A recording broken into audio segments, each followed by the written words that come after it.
हम लोग जो जीवन में धर्म के नाम पे कुछ कर रहे हैं या अपने जीवन को अच्छा करने के लिए जो कर रहे हैं, हमारे हिंदुस्तान में बहुत ज़्यादा धर्म हो रहा है। जिस धर्म को ये पूजा पाठ और यात्राएं, तीर्थ स्थान, देवी देवता, रात्रि जागरण और कथाएं और यज्ञ और जो भी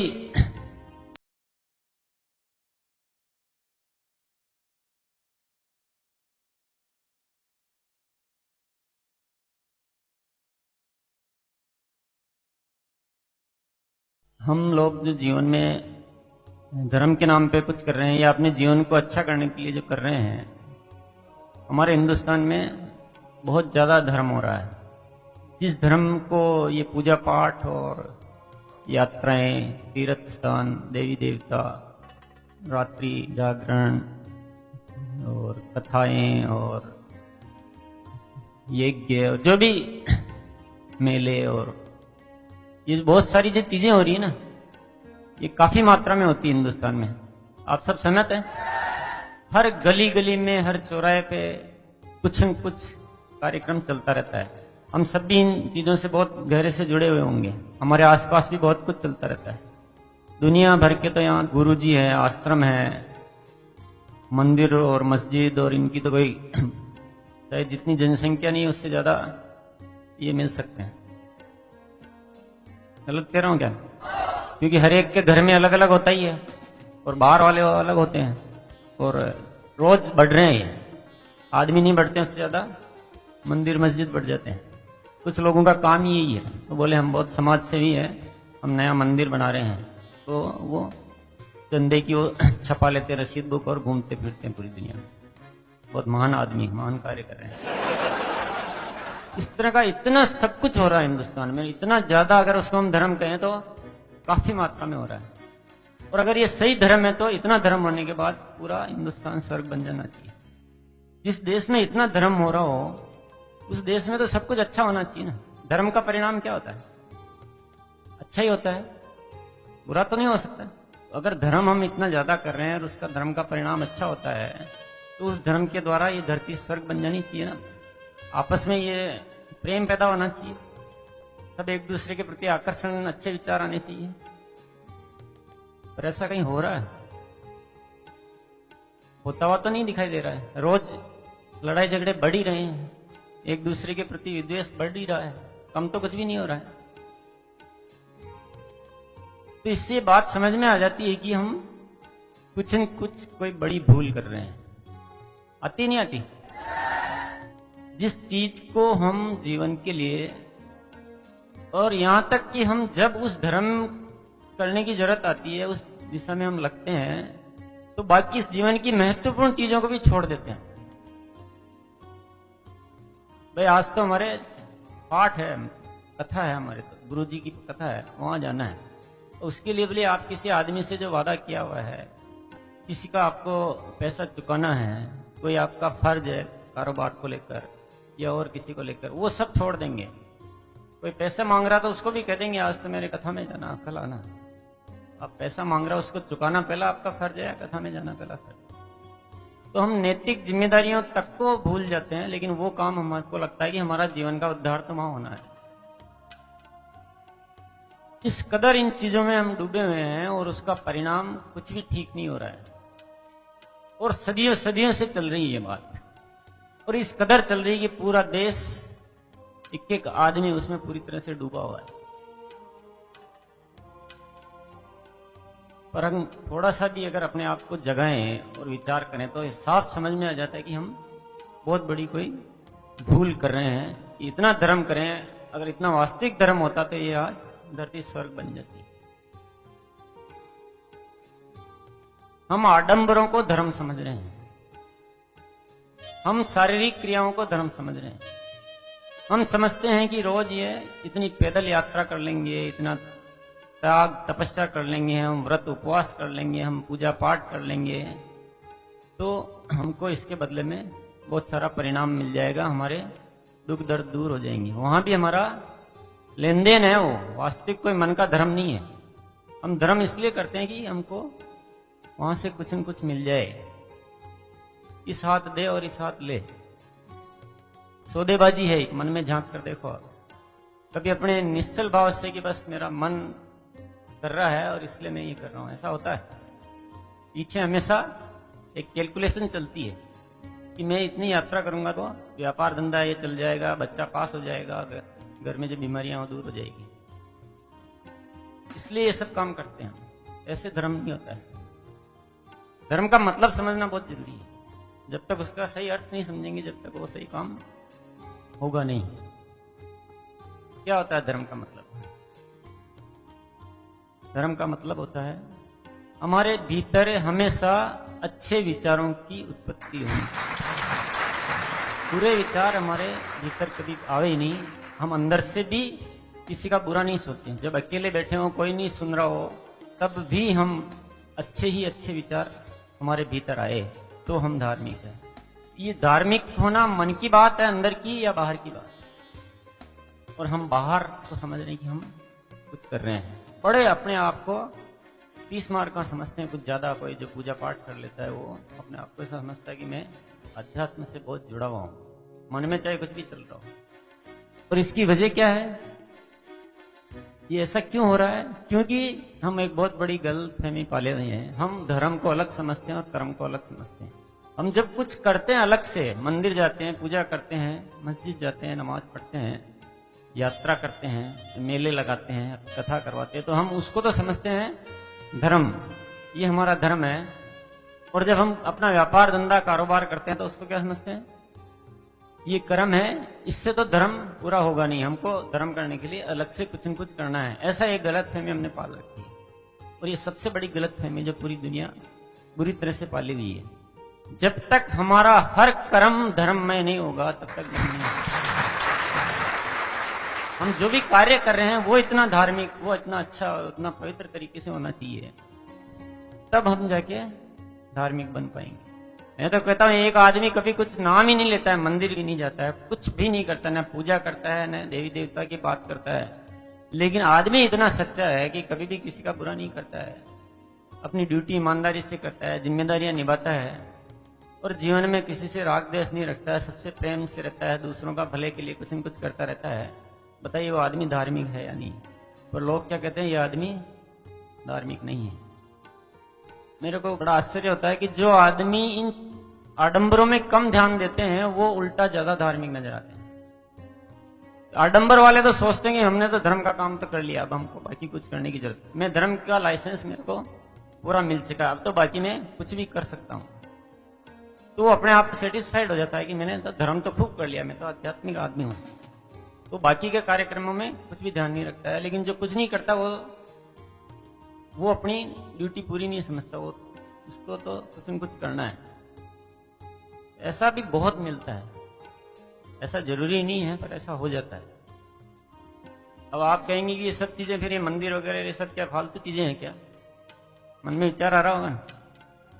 इतना सालों से, इतने जीवन से हम जिन चीजों को बहुत महत्वपूर्ण मान रहे हैं, इन चीजों का आप सही उपयोग लो तो इनका महत्व है, और सही उपयोग नहीं लो तो दीवारें हैं।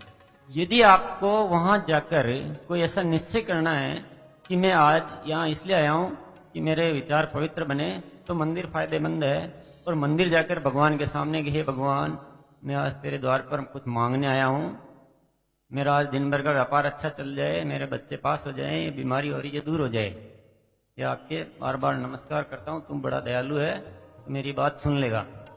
तो मेरे ख्याल से ये सब बेकार की ढकोसले है, क्योंकि वहां आप लालच से जा रहे हो। अपना कर्म करने की निश्चय करो, अपने को अच्छा बनाने की निश्चय करो। मंदिर एक ऐसा स्थान है जहां पवित्रता आती है, और वो पवित्रता आकर दिन भर मेरे जीवन में समाहित रह सकती है। वो मंदिर इसलिए बनाए गए। मंदिर वहां मांगने के लिए नहीं बनाए गए भिखारियों के जैसे वहां भगवान के सामने मांगते रहे।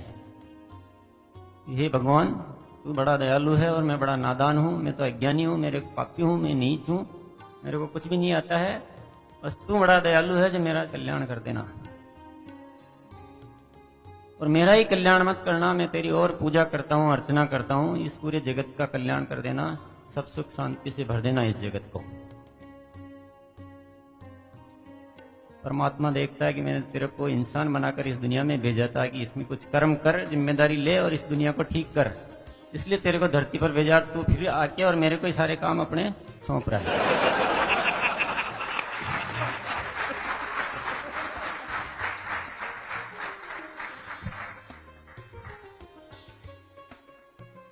परमात्मा कहता है मैंने तो तेरे को सम्राट बनाकर इस धरती पे भेजा था। अगर भिखारी बनाना होता तो मैं तेरे को जानवर बनाता, इंसान नहीं बनाता। पर तू तो वहां जाकर भी भिखारी बन गया। मांगने की आदत तेरी छूटी नहीं। भगवान के द्वार पर जाकर भी हम मांगते हैं, ये बड़ी शर्म की बात है कि हे भगवान मुझे ये दे दे, हे भगवान मेरा ये कर दे। ये स्थान तो इसलिए बनाए गए हैं कि हम अपने आप को रोजाना पुनः स्मरण कर सकें कि नहीं, कल भी कहीं कहीं मैं चूक गया था। अगर वो काम आप घर पे भी कर सकते हैं तो आपके लिए वो भी मंदिर है। उस स्थान का इतना महत्व नहीं है। मंदिर इसलिए है कि अगर दिन भर अच्छे लोग जाएंगे, अच्छा काम होगा, तो वहां वाइब्रेशंस बहुत अच्छी रह सकती है। लेकिन आजकल हम लोग ऐसा कुछ तिकड़मबाजियां कर रहे हैं कि वहां की वाइब्रेशंस भी सारी दूषित हो गई है। तो हर चीज परमात्मा ने देने में कुछ कमी नहीं रखी हुई है, हम उसका सही उपयोग नहीं कर पा रहे हैं।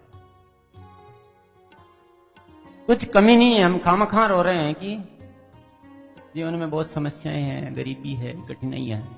है कहीं गरीबी? हमारे विचारों में गरीबी है और कहीं भी गरीबी नहीं है। और आप सोचते हैं आज मेरे पास कुछ नहीं है। आज दुनिया सारी आपके पास मौजूद है। आप चाहो तो 6 महीने में, 1 साल में, 2 साल में अपनी जिंदगी को पूरा तब्दील कर सकते हो, लेकिन अपने कर्मों से होगा। भिखारी के जैसे मांगने से कुछ नहीं मिलेगा। भिखारी के जैसे हम मांगेंगे तो हमारी औलादें भी वही करेगी। तो ये इस तरह के विषयों को इस जीवन एक खोज में पूरी तरह से स्पष्ट किया गया है और इसमें बताया गया है कि जो भी है वो हम है। सब कुछ हमारे पास, सब कुछ मौजूद है, उसको पहचान नहीं पा रहे हैं। इस शक्ति को जगाने का प्रयास किया गया। आप ही इस जगत के रचयिता हो। एक आदमी के जब विचार अच्छे हो जाते हैं तो वो इस पूरी सृष्टि में पता नहीं क्या क्या कर देता है। इंसान वो का वही है, वही हाथ पैर पांव सब कुछ सेम, पर विचार अच्छे होते ही वो अकेला एक आदमी इस धरती के लिए पता नहीं क्या कर देता है। और जब विचार अच्छे नहीं हो पाते हैं, हम दुनिया की भीड़ में ऐसे खो गए कि हम अपने अस्तित्व को ही भूल गए।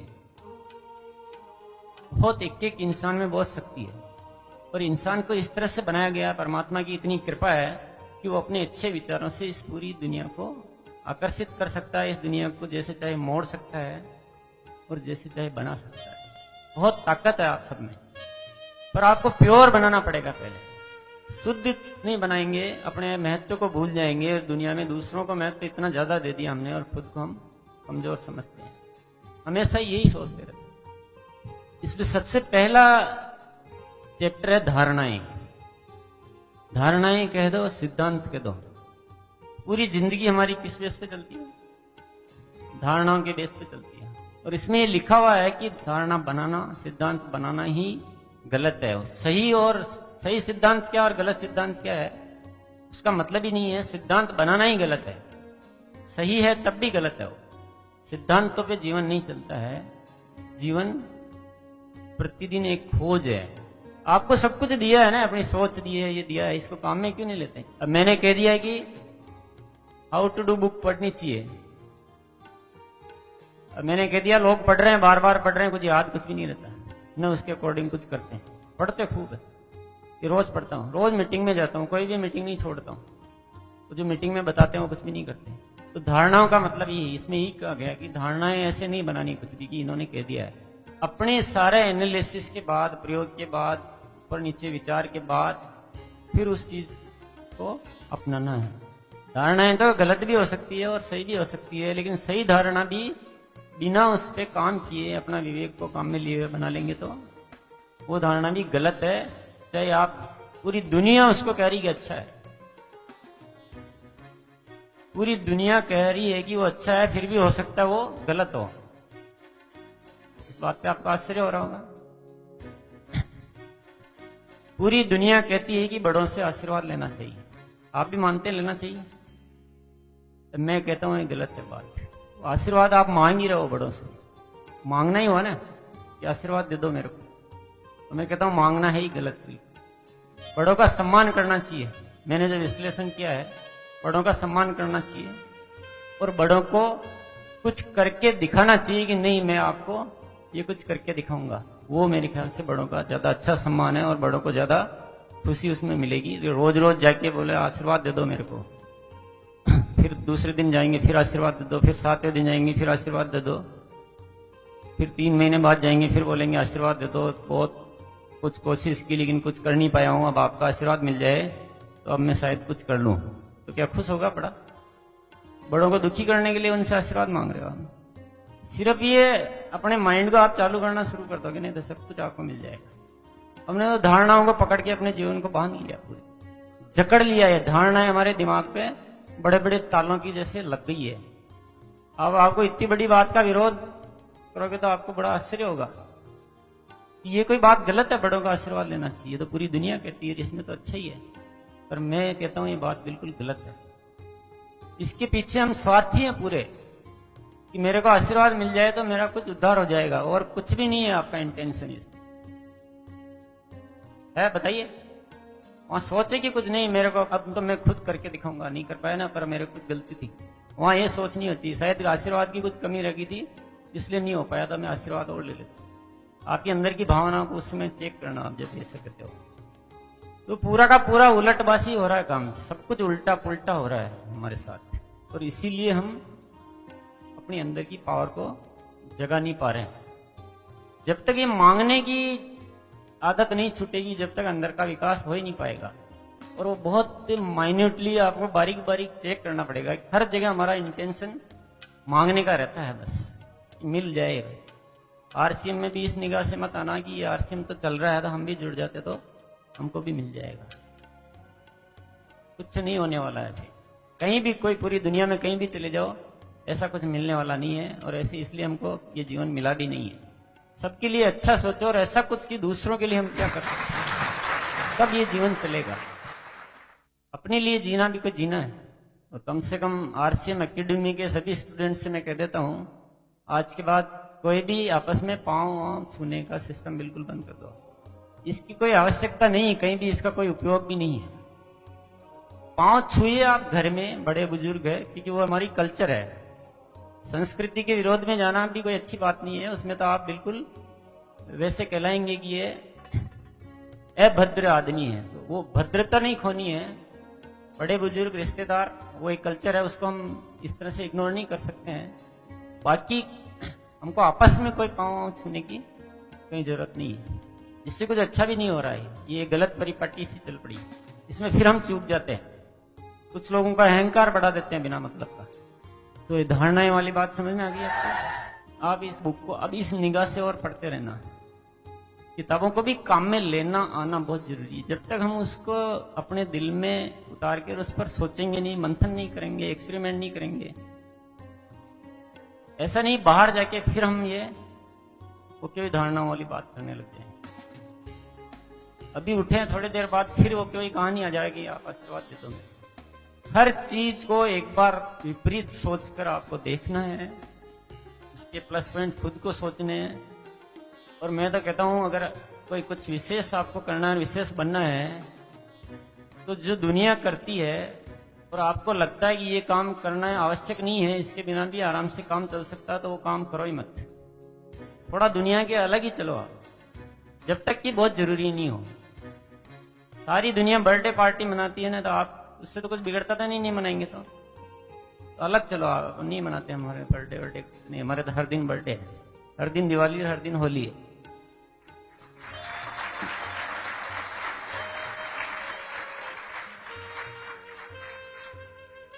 धारणाओं और सिद्धांतों के बारे में जब मैं बात कर रहा हूं, ये है अंदर की बात कर रहा हूं, विचारों की और भावों की बात कर रहा हूं। औपचारिक जीवन में तो सिद्धांत और धारणाएं चाहिए। आपको यहां से जयपुर जाना है तो जयपुर वाली बस में ही बैठना पड़ेगा। उसमें अपना वो नहीं देखे। मैं चित्तौड़ जाने वाली बस में बैठकर देखता हूँ, देख मैं दुनिया तो उधर चलती ना, मैं अलग चलने की कोशिश। अब गुरु के नाम पर भी हमारे एक बहुत बड़ा ताला लग जाता है। बात लगभग यही है। किसी भी गुरु को आप सुनो, पढ़ो, जो भी करो, कोई मनाही नहीं है। हर गुरु को सुन सकते हो, आपको जितना समय हो और जितनी आपकी शक्ति हो। उसमें कोई दिक्कत नहीं है कि उसकी बात का भी पहले विरोध करके देखो कि ऐसा क्यों करें, गुरुजी ने कहा पर ऐसा क्या जरूरत है, और अपने आप आपको समझ में आ जाएगा कि कौन सी बात ठीक है और कौन सी बात गलत है, कौन सी कितने % करने की जरूरत है या उससे भी ज्यादा करना चाहिए। गुरुजी ने तो इतना ही बताया था, मेरे को इससे भी और ज्यादा करना चाहिए। वहां से तो इशारा मिला आपको, बाकी सब कुछ अपने को करना है। तो आप एक क्रिएटर बनोगे। आप अभी तक क्या आप सिर्फ फॉलोअर हो, और फॉलोअर बनने से काम चलता नहीं है, आपको क्रिएटर बनना पड़ेगा, खुद से कुछ पैदा करना पड़ेगा। ये दिमाग में से भ्रांति निकाल दो कि गुरुजी ने ये कहा है और वो नहीं करेंगे तो हमको पाप लगेगा या गुरुजी नाराज हो जाएंगे। ऐसे नाराज होने वाले गुरुजी के पास जाना ही बंद कर दो। तो जो बातें अच्छी लगती है वो हमको अपनानी है, जो अच्छी नहीं लगती वो नहीं अपनानी। और जो गुरुजी आपको डराते हैं, ये करो तो ये फल मिल जाएगा और ये नहीं करोगे तो पाप लग जाएगा, ये फल और पाप ये केवल डराने के तरीके हैं। या तो क्या लालच बता देते हैं कि यहाँ इतना दान करोगे या ये करोगे या ये कथाएं करोगे तो आपके जीवन के सारे दुख मिट जाएंगे, ये हो जाएगा वो हो जाएगा। ये क्या हुआ? लालच। और या फिर ये नहीं करोगे तो इतना पाप लग जाएगा, आपके साथ बुरा हो जाएगा। ये क्या हुआ? डर। और ये दोनों ही चीजें हमारे जीवन में बहुत खतरनाक वायरस है। अगर हम बहुत अपने दिमाग से हर चीज अच्छा करते हैं, अच्छा सोचते हैं, दुनिया के लिए अच्छा करते हैं, अच्छे विचार रखते हैं, प्रेम से रहते हैं, किसी का जिंदगी में बुरा नहीं सोचते हैं, तो आपका कोई बिगाड़ सकता है कुछ? आप लाखों लोगों की दुआएं लेकर अगर जीते हैं तो कौन सा डर फिर आपको, किस बात का डर है? किसके कहने से आप डर जाते हो? जब आप किसी का बुरा करते ही नहीं हो तो क्या केवल गुरुजी ने ये कह दिया कि ऐसा नहीं करोगे तो आपको पाप लगेगा, आपके नक्षत्र खराब है, ये ग्रह ठीक हो जाएंगे? गुरुजी के हाथ में ग्रह नक्षत्र ठीक करना, खुद के तो ठीक कर लो पहले, दुनिया को ठीक करने में लगे। मैं किसी भी चीज की निंदा नहीं कर रहा हूँ, समझ रहे ना आप? मैं सिर्फ ये बता रहा हूँ कि हर चीज को काम में कैसे लेना है। गुरुजी है तो अच्छा है, जाएंगे कुछ न कुछ सुनने को मिलेगा, कुछ तो ज्ञान मिल ही जाएगा, कुछ तो नई बात मिल ही जाएगी अगर हमको आता है तो।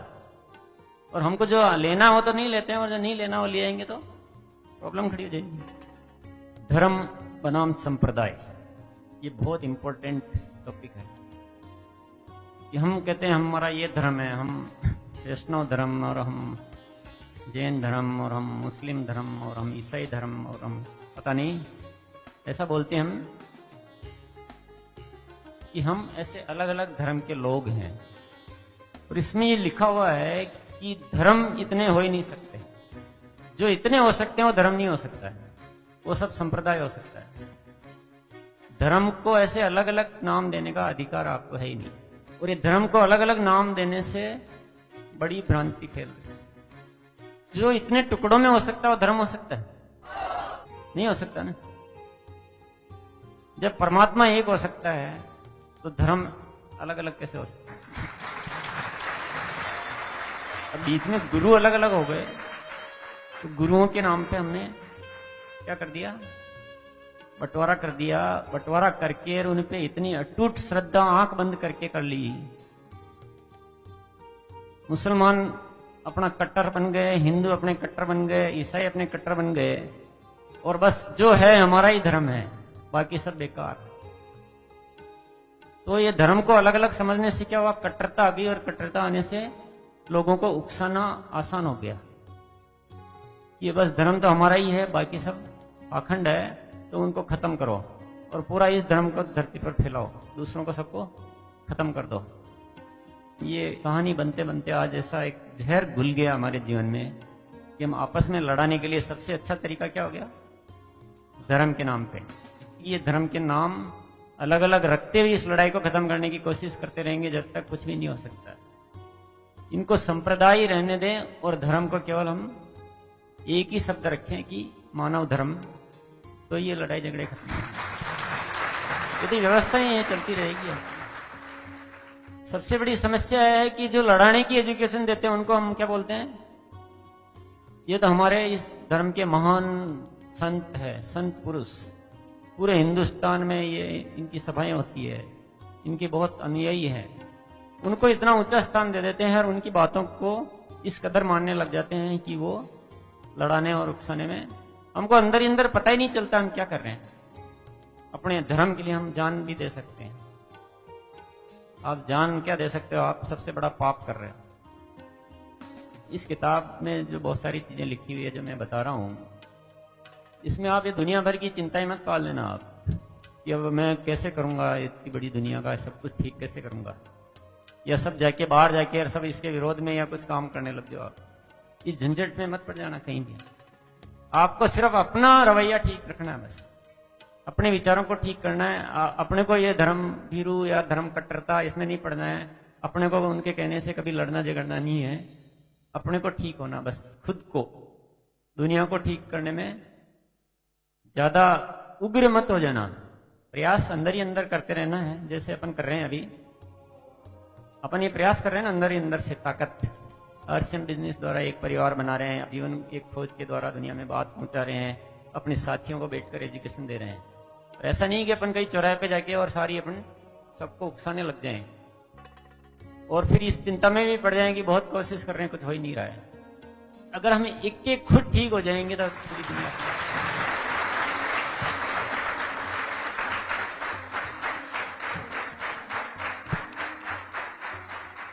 अब इस एक सही नजरिए से इस पुस्तक को आप पढ़ते रहे, आप ये काम खुद कर देगी। अगर किताब आप पूरी दुनिया में फैला दोगे और इस किताब को पढ़ना सीख जाएंगे, ये किताब सारा काम कर देगी। आप ये जिंदगी का सबसे बड़ा जो खजाना है या जो एक नजरिया होना चाहिए वो सारा इसमें पूरा स्पष्ट किया गया है। ये जो ताले लगे हुए हैं बहुत भारी भारी ताले हमारे ऊपर है, क्योंकि बिल्कुल जो चल रहा है और उससे एकदम बहुत बड़ी भूल हम कर रहे हैं। बिल्कुल सोच को अलग दिशा में हम ले जा रहे हैं और इसमें जो कहा गया वो बिल्कुल एकदम विपरीत दिशा है।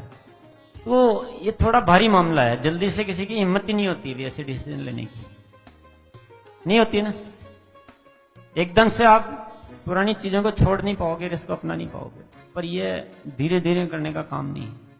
जब ताले बहुत भारी हो जाते हैं और जंग आ जाता है तो चाबियों से भी नहीं खुलते। उनको तो एक बार गंभीर चोट देकर तोड़ डालो।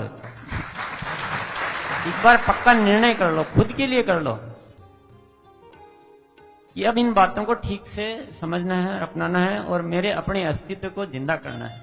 हमने क्या अपना अस्तित्व को खो दिया है पूरी तरह से। हम समझते हैं हम तो कुछ है ही नहीं, जो भी है हमको कहीं से मिल जाए तो हमारा जीवन चलेगा।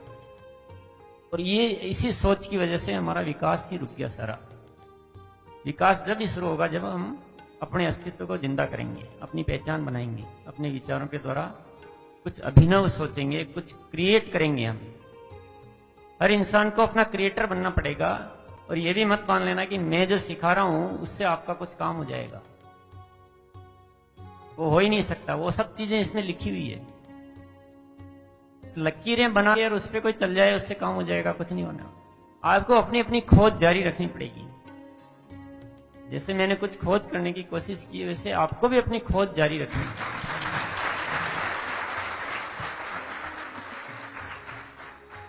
आपके विचार है, एक बार उनमें से ये धारणाएं हटाओ तो सही। आपके विचार जैसे चालू होंगे सब कुछ निकलेगा, सब उपजेगा।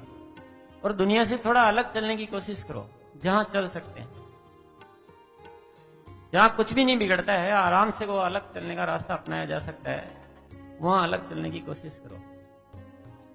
हम दुनिया के साथ चलने के चक्कर में गलत चीजों की इतनी कॉपी करते रहते हैं, इतनी कॉपी करते रहते हैं कि कुछ ठीक हो ही नहीं पाता है। सारी दुनिया दिवाली पे पटाखे छोड़ते हैं तो किसी को कितना भी समझाओ उसको पता नहीं, उसका दिमाग चलता ही नहीं है।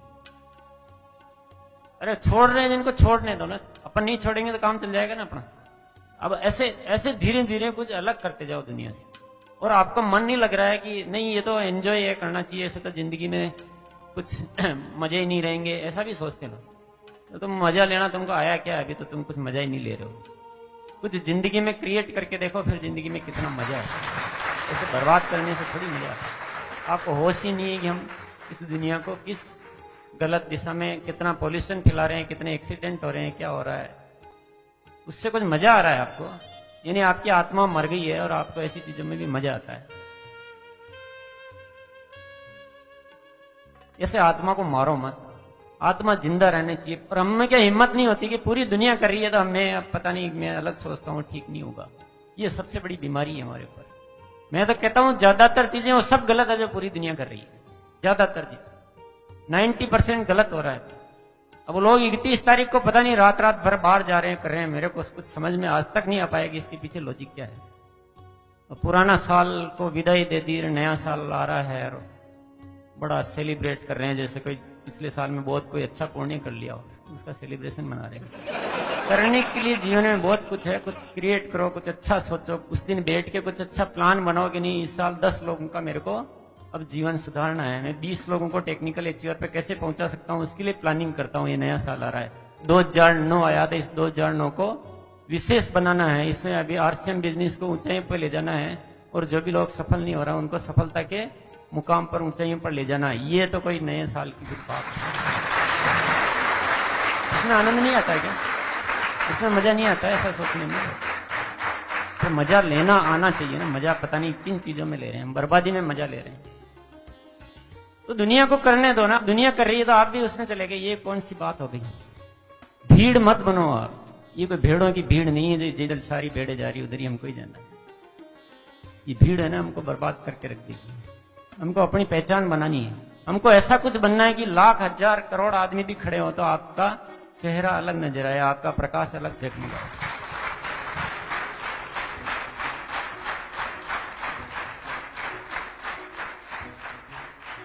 हालांकि मेरे कहने से आपको मानना नहीं है, आप अपने दिमाग से सोच के मानना। पर मैं जो कर चुका हूं कि जिंदगी का सब कुछ जो भी चाहिए आप, मेरी जिंदगी का चाहे सेलिब्रेशन हो, चाहे परिवार हो, चाहे धर्म हो, चाहे कर्म हो, चाहे खोज हो, सब कुछ आरसीएम में है। इससे बढ़कर धर्म मैंने जिंदगी में कभी देखा नहीं है, और इससे बड़ा सेलिब्रेशन, इससे बड़ी अचीवमेंट, इससे बड़ी उपलब्धि, इससे बढ़कर प्यार, सब कुछ है इसमें। मेरे को तो इससे अलग की कहीं कोई जरूरत ही नहीं है। मेरे को कोई कहता है कि आज आपने क्या किया, बर्थडे पे क्या किया, 31 दिसंबर को क्या किया, दिवाली पे क्या किया, होली पे क्या किया, मेरा हर पल पल इसमें इतना आनंद है, इतना सब कुछ है, मेरे को कहीं किसी चीज की कोई जरूरत ही नहीं होती। आप भी अपने दिमाग से सोचना, और सब कुछ आरसीएम आरसीएम आरसीएम। तो आपको गीत सुनाया था कि हम हो गए तेरे आरसीएम, हर सोच में हर बात में बसता हमारे आरसीएम।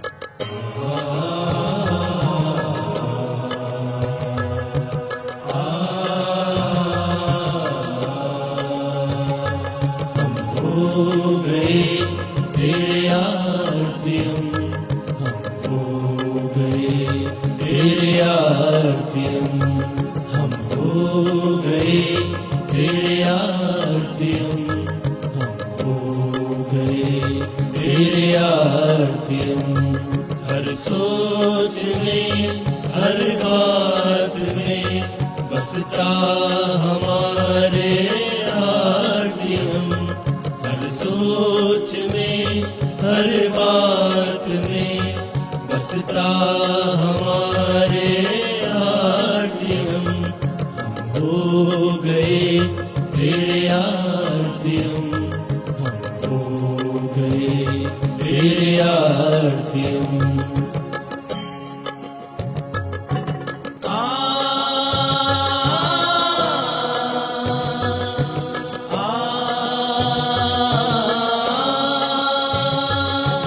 हर पल अब तू ही रहता, हर एक ख्याल में, हर पल अब तू ही रहता, हर एक ख्याल में।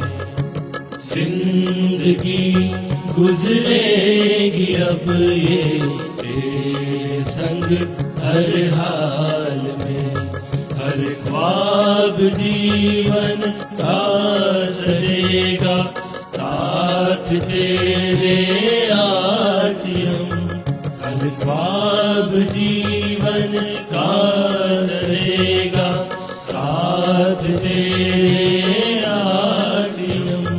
हम हो गए तेरे आरसीएम, हम हो गए तेरे आरसीएम।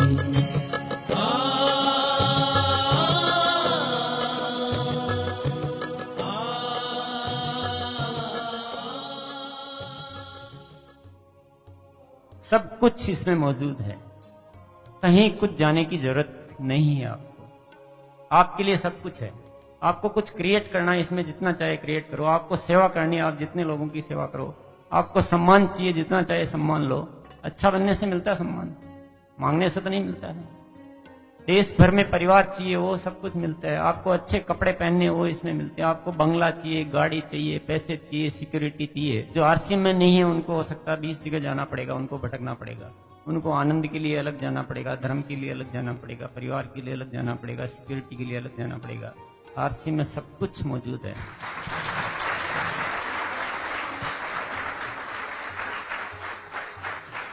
तो अपने दिमाग से खूब सोचना, ठोस निर्णय लेना, और आरसीएम में किस तरह से चलना है वो। हालांकि मैं आपको बताने की कोशिश कर रहा हूँ, सब किताबों में भी लिखा हुआ है। मैं आपके साथ बैठकर रूबरू बात करने के लिए भी तैयार हूँ, लेकिन ज्यादा बेहतर होगा कि आप अपनी खोज करोगे आरसीएम के साथ किस तरह से चलना है। किसी के बताने से अपना अध्याय पूरा होता नहीं है कभी। आप इससे बढ़कर सोचो। आप आज अपना टारगेट बना लो कि आपको मेरे जैसा नहीं बनना है, मेरे से बेहतर बन के दिखाना है। आप एक बार लक्ष्य तो बनाओ, सब कुछ मिलेगा। और मिलेगा जब आप थोड़ा दुनिया की भीड़ से अलग चलने की हिम्मत पैदा करोगे अपने। आत्मबल, हमारी आत्मा में बल बहुत है यदि हम उसको काम में लेना सीख जाएं। और वो आत्मा का जो बल है वो छिपा हुआ है दो चीजों के पीछे, एक है डर और एक है लालच। हमको इतना डराया हुआ है इस दुनिया में, मतलब अपने अस्तित्व को ही भूल गए, अपनी शक्ति को पूरा भूल गए।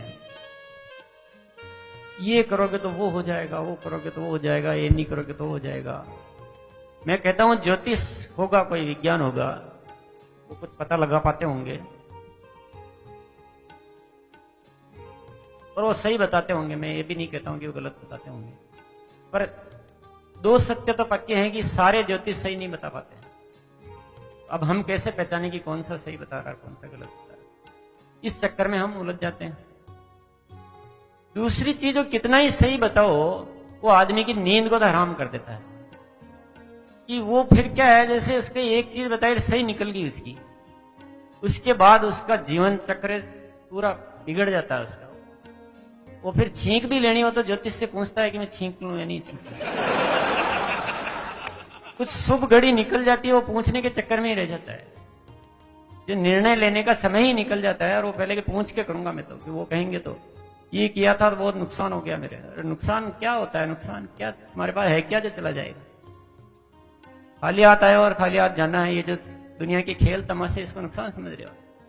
2 पैसा आज आ गया ज्यादा तो क्या हो गया, 2 पैसा चला गया तो क्या हो गया? आग लग गई तो लग गई, क्या है?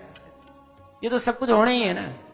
तो वो केवल उस आग के बचाने के, नुकसान को बचाने के चक्कर में, कुछ गलत नहीं हो जाए उसको बचाने के चक्कर में हम इन चक्रों में पड़ जाते हैं, इतने भारी उलझ जाते हैं कि कितना ही सही ज्योतिष तो सही बता रहा है, लेकिन हमारा पूरा कार्यक्रम बिगड़ जाता है, नक्शा बिगड़ जाता है आदमी का। होता है नहीं होता है? मैं ये नहीं कह रहा हूं ज्योतिष गलत है, ऐसे ये मेरा मैटर ही नहीं, ये सब्जेक्ट ही नहीं अपना। अपने तो ये मान के बैठो ना कि गलत था, एक दिन तो ऊपर जाना ही है और खाली हाथ जाना है। तो ये तो सब खेल तमाशे है। थोड़ा ज्यादा मिल जाएगा तो भी ठीक रहेगा, आनंद से तो रहे, अपने मस्ती से। उन चक्रों में कहां पड़े? और उन चक्रों में पड़ते आपका हिसाब किताब ही मन हो जाता है। वो करूंगा, इतनी बजे चलूंगा तो सही पहुंचूंगा, ये इतना मुहूर्त पे ये करना है, वो इतना हिसाब किताबी कि वो पैसा पैसा पैसा। ज्योतिष पे जाता आदमी सिर्फ पैसे के लिए या कुछ परिवार के कुछ कामों के लिए, बस। ये क्या है? ये बंद करो। ये मैं तो कहता हूं भले ही वो आदमी ज्यादा पैसा कमा लेता है, पर वो क्या सुखी है क्या? आप तो ये देख लो, अपने को सुखी होना है या पैसा कमाना है? तो सुखी होना तो ये सब चक्करबाजी बंद करो, अपनी आत्मा की शक्ति को जगाओ। और आपको अगर ये नहीं आता तो मैं आपको एक बहुत बड़ा ज्योतिष बताता हूं। मैं भी ज्योतिषी हूं, तो मैं जो बताऊंगा बिल्कुल पक्का है, मेरी ज्योतिष को कोई नहीं कर सकता है।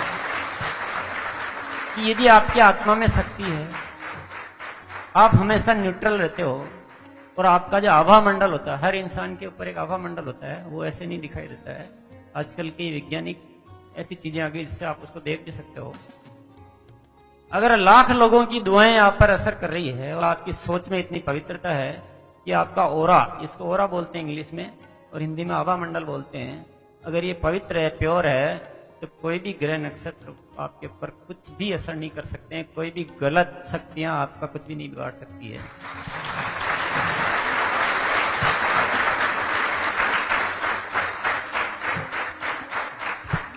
ये एक पक्का ज्योतिष है। दूसरा ज्योतिष ये है कि नक्षत्र में ताकत है जो आपके जीवन को प्रभावित करते हैं। एक शक्ति है, एक कोई भी चुंबक जो भी है, उसके द्वारा वो आपके जीवन को प्रभावित करते हैं, ठीक है। पर आपके भीतर भी एक ऐसी शक्ति है कि उस शक्ति से भी आप विजय पा सकते हो। आपकी जो किस्मत में जो लिखा हुआ है, आप अपनी पवित्रता द्वारा, आप अपनी क्रिएशन द्वारा, आप लाखों लोगों की दुआओं के द्वारा उन सब चीजों को आप उस ज्योतिष से भी आगे जाके आप अपना एक अलग प्रभाव पैदा कर सकते हो। तो ये शक्ति तो शक्ति से जीतने के लिए बड़ी शक्ति चाहिए, और बड़ी शक्ति हम अपने भीतर पैदा कर सकते हैं।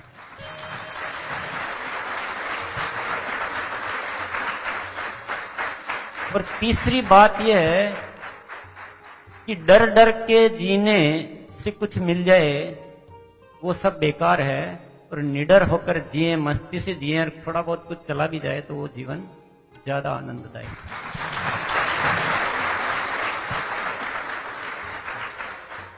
इस ज्योतिष को कोई फेल कर सकता है? अब कौन से ज्योतिष के पास जाना आप? मेरा ज्योतिष नहीं है ये, तो मैं बोल रहा हूं, लेकिन मैं जब बोलता हूं इसका मतलब अपने भीतर, तो ये है आत्मा का बल। एक सब्जेक्ट है इसमें कर्म फल, कि इस जीवन में ये करेंगे तो अगले जीवन में वो मिलेगा। अब कोई ये नहीं कहता है कि इस जन्म में ये कराओगे तो इस जन्म में ये मिलेगा, अगले जन्म में मिलेगा। बहुत लंबा कथा है। अपने तो आरसीएम करोगे इसी जन्म में सब कुछ मिलेगा।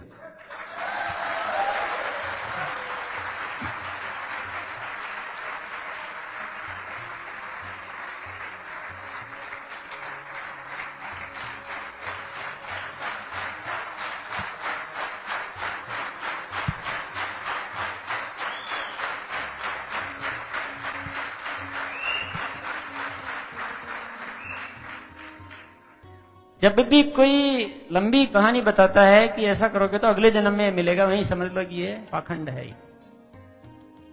और अभी का जीवन तो सुधार ले पहले। अभी का तो सुधारा नहीं, अगले जन्म में सुधारने में लग गया। अभी तो कुछ है ही नहीं, खाने के पता नहीं, कुछ अच्छा कुछ जीवन में कर नहीं पा रहे हैं, बच्चों को पढ़ा नहीं पा रहे हैं, और अभी अगले जन्म की सोच रहे हो। तो ये मैं कहता हूं, न अगला जन्म न अभी का जन्म।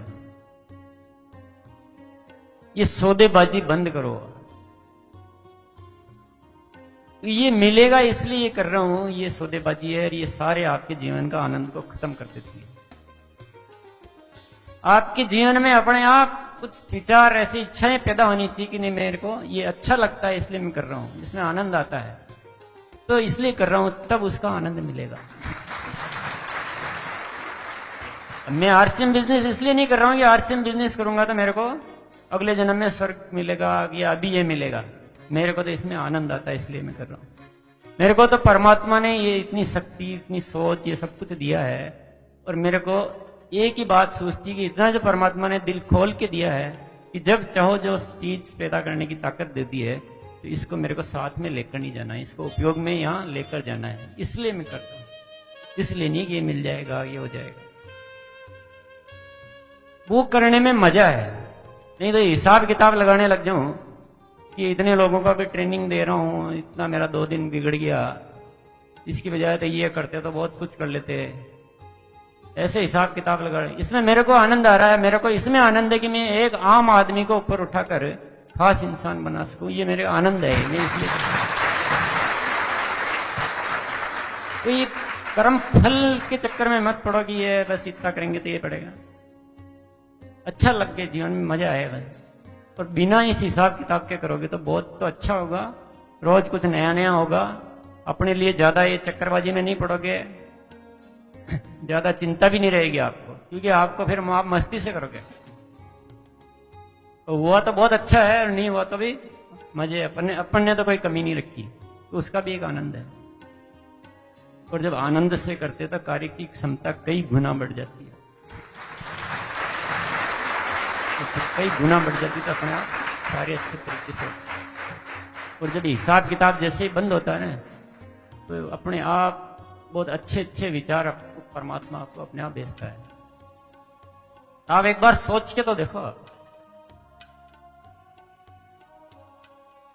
सिर्फ ये जैसे ही विचारों में लाना शुरू करो आप, ये आनंद के लिए करना है बस। अब अपने को तो मजे लेना है, बाकी की जिंदगी आनंद लेना है और मजे लेना है, और ये दुनिया का प्यार प्राप्त करना है। तो जितने ज्यादा लोगों का अच्छा कर सको उतना करो। फिर आप जो अभी आपको लगता नहीं कि मेरे को कुछ नहीं आता है या इतना नहीं आता, वो सब कुछ आने लग जाएगा। ये विचार और इस पे काम करना शुरू करोगे तो आपकी कैपेबिलिटी कई गुना हो जाएगा। आप सोच ही नहीं सकते, वो सब कुछ मिल जाएगा। ये है कर्म फल वाली बात। इसके बाद एक चैप्टर इसमें स्वर्ग। स्वर्ग में भी वही बात है कि जब मरोगे तो स्वर्ग या नरक मिलेगा आपको, क्योंकि अभी के स्वर्ग का रास्ता किसी के पास नहीं है, तो अभी के स्वर्ग की कोई बात ही नहीं करता है। आप बताइए, मरने के बाद मान लो अपन मान लेते हैं कि इंसान बन के वापिस आएंगे, तो वापिस कहानी तो एक ही शुरू होगी ना। फिर उस समय भी यही कहेंगे कि मरने के बाद स्वर्ग मिलेगा।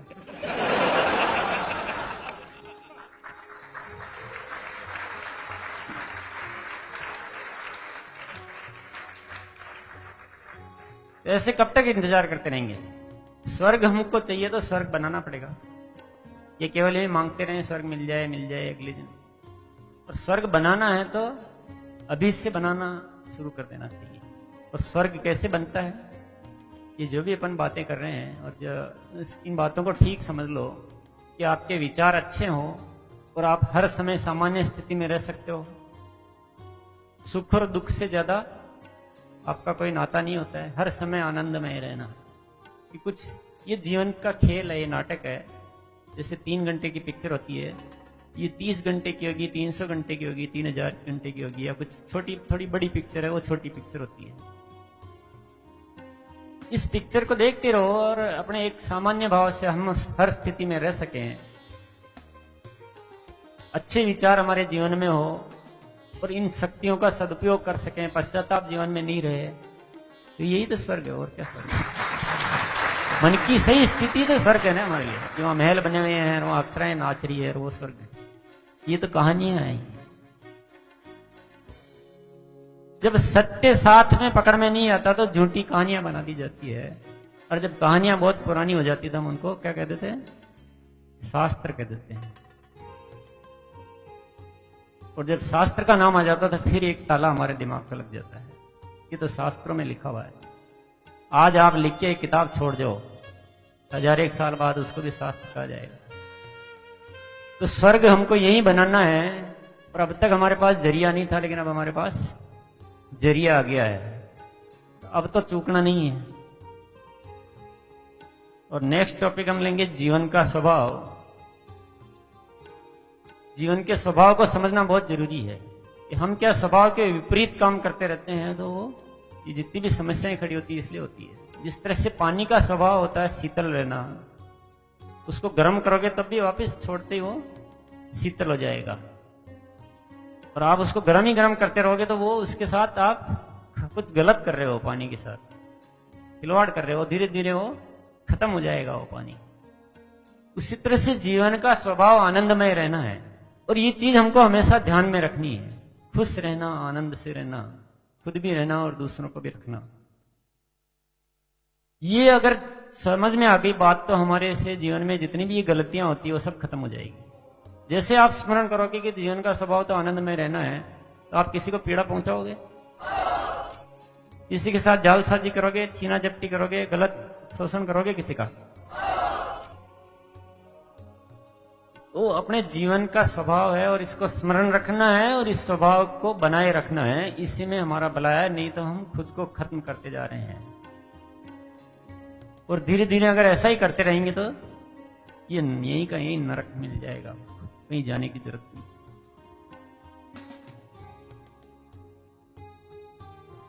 ये हमारे से क्रोध आना, किसी के साथ गलत कर लेना, किसी को धोखा दे देना, किसी का लाभ छीन लेना, किसी का शोषण कर लेना, ये सब इसलिए होता है कि हम अपने स्वभाव को भूल जाते हैं। ये हमारे स्वभाव में नहीं है, ये स्वभाव के विपरीत चीजें हैं। और ये कोई आनंद देती नहीं, ये चीजें किसी को भी देती है। हम जो पैसे को इतना महत्व कि उसको किसी भी तरह से हासिल करना कि उससे हमको आनंद मिलेगा, पैसा मैं हासिल कर लूं तो पैसा ही आनंद का वजह है, और पैसे को कैसे भी अच्छे तरीके से नहीं हो पा रहा तो कैसे भी हासिल कर लूं ताकि मैं अपने आनंद को प्राप्त कर सकूं, ये एक बहुत बड़ी भूल है। उससे कुछ आनंद मिलना नहीं है, मिल सकता है।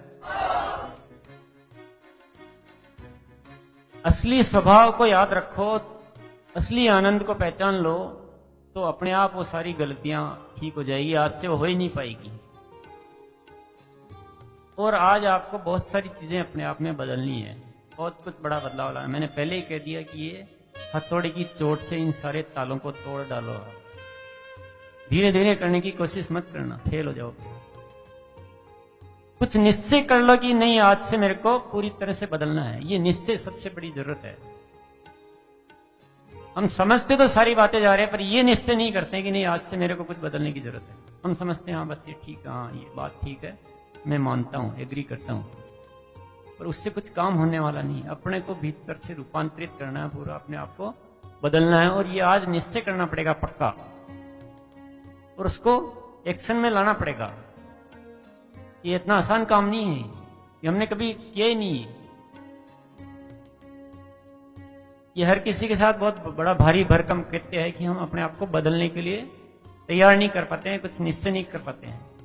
एक एक कदम पे ध्यान रखते हुए अपने आप को बदलने का निश्चय करना पड़ेगा, सब चीजें ठीक हो जाएगी, ये स्वर्ग बन जाएगा।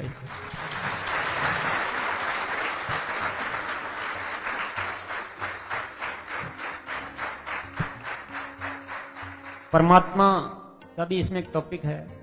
परमात्मा को किस किसने देखा? किसी ने नहीं देखा। और परमात्मा को किस किसने महसूस किया? अगर हम आंखों से देखने वाली बात करें तो परमात्मा को किसी ने नहीं देखा है, लेकिन मन की आंखों से महसूस करें तो हर समय उसका एहसास आपको हो जाएगा। और वही प्रयास हमको करना चाहिए। हम मन की आंखों से महसूस करने का प्रयास तो बिल्कुल नहीं करते हैं, और इन आंखों से देखने का प्रयास करते रहते हैं विभिन्न रूपों में। इस आपकी इस जिज्ञासा का लोग फायदा उठाते हैं, तरह तरह से परमात्मा दिखाने की कोशिश करते हैं आपको। और ये जब गलत बात होती है तो उसका सारा परिणाम गलत ही होता है। जब आप हर किसी को परमात्मा समझ कर उसकी बात मानने लग जाते हो, और जब परमात्मा के रूप में किसी की बात आप सुनते हो तो आप उसका विरोध कर नहीं पाते हो, फिर आपसे सारी गलत एक्टिविटीज हो जाती है। परमात्मा को महसूस करना है, उसको मानना है, उसको जानना नहीं है। एक चीज और, उसके हाथ कितने हैं, पैर कितने हैं, कैसी आंखें हैं, कैसा कलर, किस साइज का है, कहाँ रहता है, इन सारे चक्रों में मत पड़ना। उससे आपको कोई मतलब भी नहीं है और आपके अधिकार की बात भी नहीं है, और कुछ भी सही जानकारी आपको कहीं से मिलेगी भी नहीं, और मिल भी जाएगी तो आप कुछ भी नहीं कर पाओगे। आपका भला यह है कि उसको मानो और उसको महसूस करो। ये पूरा जो अस्तित्व है ये परमात्मा का बनाया हुआ है, और हम उसके हिस्से हैं। तो परमात्व हैं हम सभी, परमात्मा का हिस्से ही तो हैं। और जब इतनी बड़ी सोच अगर हमारे भीतर आ गई है कि हम परमात्मा हैं, परमात्मा का हिस्सा है, जो भी शब्दों में बोलो, पर ये एग्जिस्टेंस का हिस्सा है, तो आपसे गलत विचार आ पाएंगे आपके। हर पल उस घड़ी को याद रखो तो आपके जीवन में स्वतः आनंद मिल जाएगा, स्वतः सही कर्म होगा, स्वतः शक्ति आ जाएगी।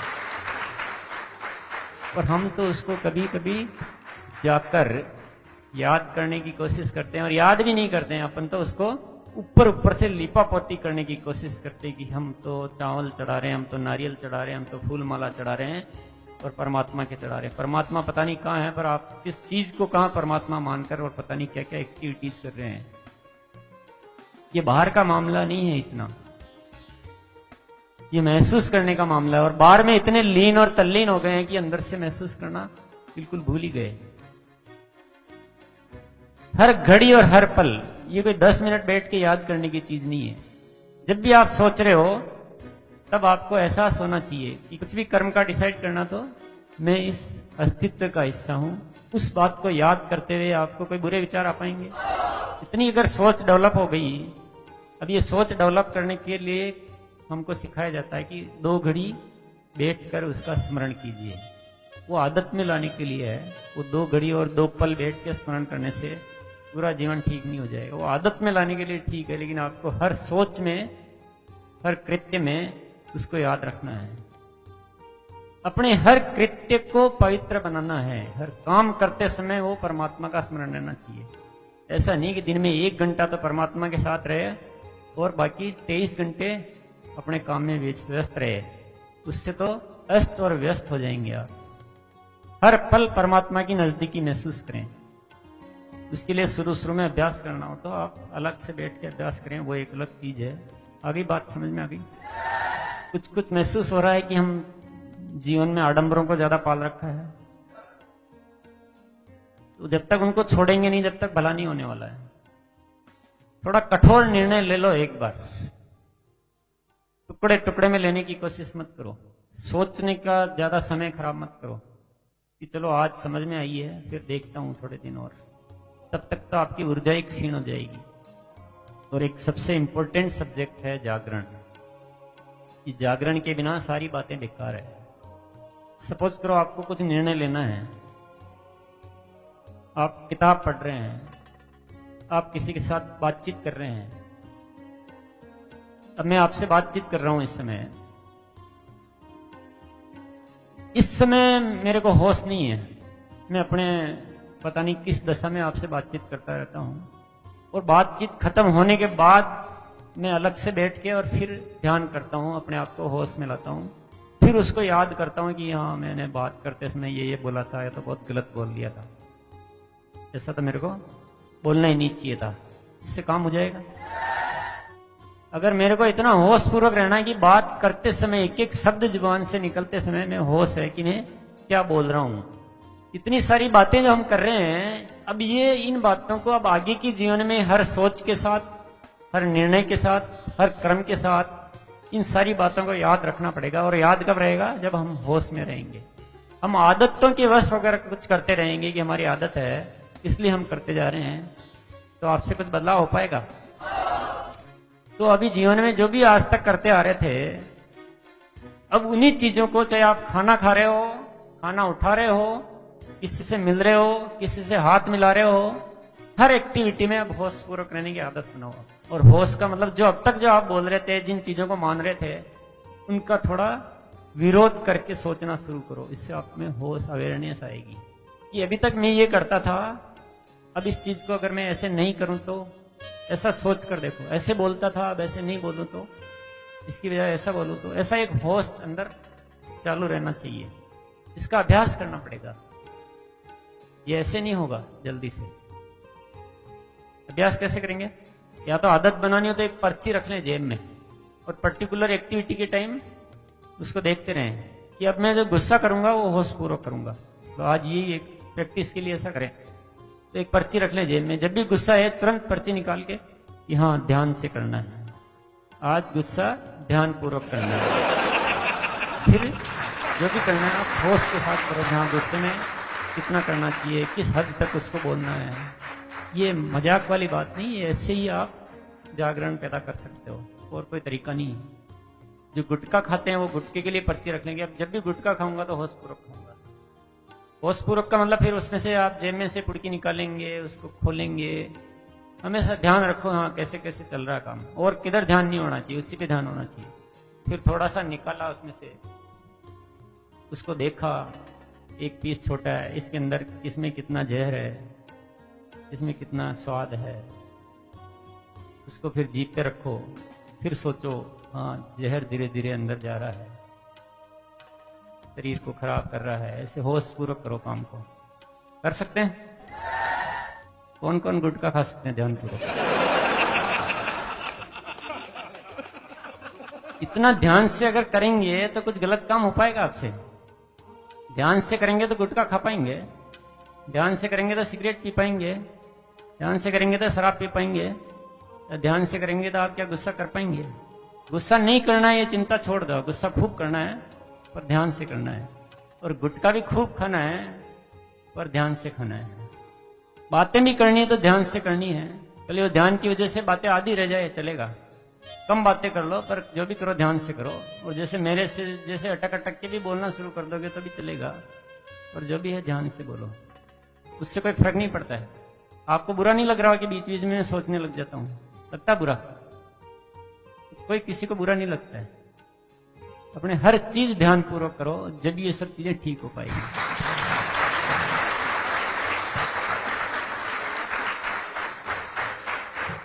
इस किताब को आप लगातार पढ़ते रहें और इस तरह से पढ़ते रहें कि इसको काम में लेना है, इसका मास्टर नहीं बनना है, इसका पूरा उपयोग करना है। इसके बारे में आप चर्चा करने लायक, इसको एक्सप्लेन करने लायक बन जाए, इसकी तारीफ करने लायक बन जाए। प्रैक्टिकली आपके जीवन में दिखनी भी चाहिए कि नहीं, ये किताब पढ़ने से आपके भीतर अंतर आया है। और थोड़ा इंतजार कर लेना, एक ही दिन में सब कुछ आ जाए ऐसा भी जरूरी नहीं है। पर ये किताब, इसमें सब कुछ शामिल है। जो भी आपको अभी बताया वो भी मैंने सारा का सारा इसी में से ही बोला है। कभी कभी वो बात अलग है कि रूबरू बातें करना ज्यादा प्रभावशाली हो जाता है, पर रूबरू बातें करना एक बार किया जा सकता है और किताब आपके साथ जीवन भर रह सकती है। तो इसका जो आज बातें हुई है उसको अब आप इस नजरिए से, इस तबीयत से पढ़ते रहना और अपनाते रहना। अपना आरसीएम का उद्देश्य केवल आपको पैसे वाला बनाना नहीं है, आपको सुखी बनाना है, आनंदमय बनाना है। जो पहला सेशन चला था जो 2 घंटे में जो फीलिंग्स हमारे अंदर आई, एक कमिटमेंट का भाव आया। अब लगा कि सब कुछ बहुत बढ़िया हो रहा है, किसी चीज की परवाह नहीं है। जो आनंद का जो महसूस करना चाहिए हमें, जो हमारा असली स्वरूप है, लगा कि हम उस ओर बढ़ रहे हैं, अब सब कुछ अच्छा होगा। लेकिन ये चीज कंटिन्यू बरकरार नहीं रह पाता सर। इसके लिए जो हमको करना पड़ेगा, एक तो जागरण पे काफी काम करना पड़ेगा, ये अभ्यास करना पड़ेगा। हम चीजों को केवल समझ लें उससे काम नहीं चलता है। समझने से तो कुछ हुआ ही नहीं, अभी तो 1% हुआ है, 99% का काम बाकी है। और हमको इस चीज को लाना पड़ेगा कि ये जो जागरण का मैंने बताया था उसका अभ्यास आप किसी भी तरीके से करते रहें। आप तो खाना भी खा रहे हैं तो उसमें निश्चय करके कि आज मैं होश के साथ खाऊंगा। धीरे धीरे आदतें बनाएं तो इससे जागरण आएगा, और जागरण आएगा तो ये सब चीजें लगातार रह पाएगी। दूसरा, सुबह का समय का आपको सदुपयोग करना पड़ेगा।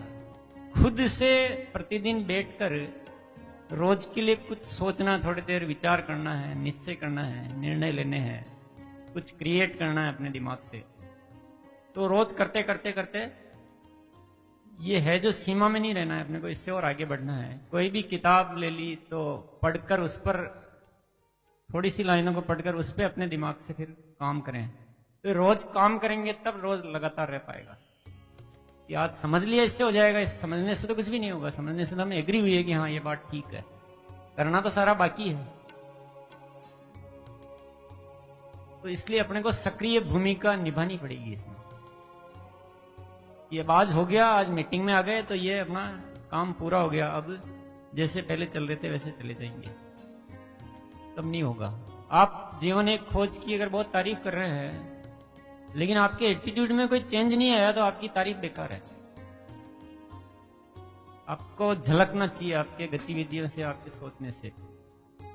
तो ये थोड़ा करते करते करते करते एक दिन अपने आप, मतलब हर दिन आपकी प्रोग्रेस होनी चाहिए। आज से कल बेहतर होनी चाहिए। आज से कल कमजोर हो रहे हैं तो यानी काम अधूरा है।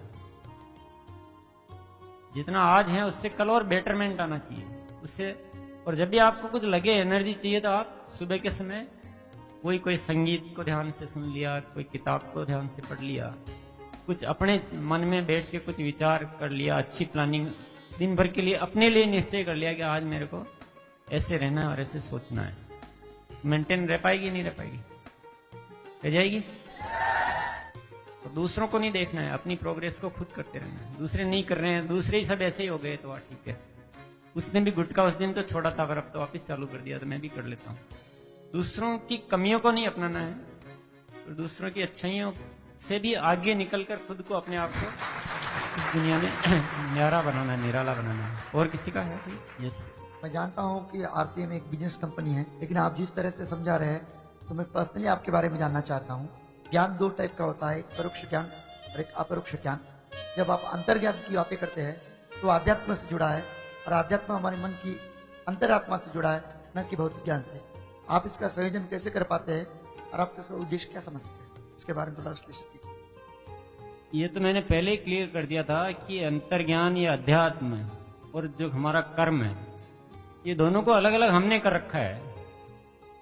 और मैं तो मिलाने की बात कर रहा हूं कि हर कर्म में अध्यात्म आना चाहिए, हर कर्म में अंतर्ज्ञान आना चाहिए। कि आप बिजनेस भी अंतर्ज्ञान के द्वारा क्यों नहीं करते हो? बिजनेस में भी हम जब प्लान भी दिखा रहे तो हमारे मन में विचार होने चाहिए कि किसी इंसान का कैसे भला करना है। इसलिए नहीं कि अपने डाउनलाइन बढ़ानी है, उसको कैसे भला करना है, उसको कैसे जीवन में आगे बढ़ाना है। वो अंतर्ज्ञान की बात हुई और इधर कर्म हुआ, बिजनेस हुआ। तो दोनों का मिश्रण करना पड़ेगा। और अंतर्ज्ञान बढ़ाना है या अध्यात्म बढ़ाना है या जीवन का आध्यात्मिक विकास करना है तो उसके लिए कर्म भी साथ में चाहिए। अगर मैं आपको ये केवल उपदेश देता रहूं और आत्मा और परमात्मा की बातें करता रहूं और जीवन कैसे चलाना है इसकी पूर्ति नहीं करेंगे तो काम पूरा हो पाएगा? जब तक पेट नहीं भरेगा, जब तक अध्यात्म की बात आएगी दिमाग में। अच्छा, आपको मैं अध्यात्म को सिखा दूं लेकिन जीवन जीने का कोई तरीका नहीं है।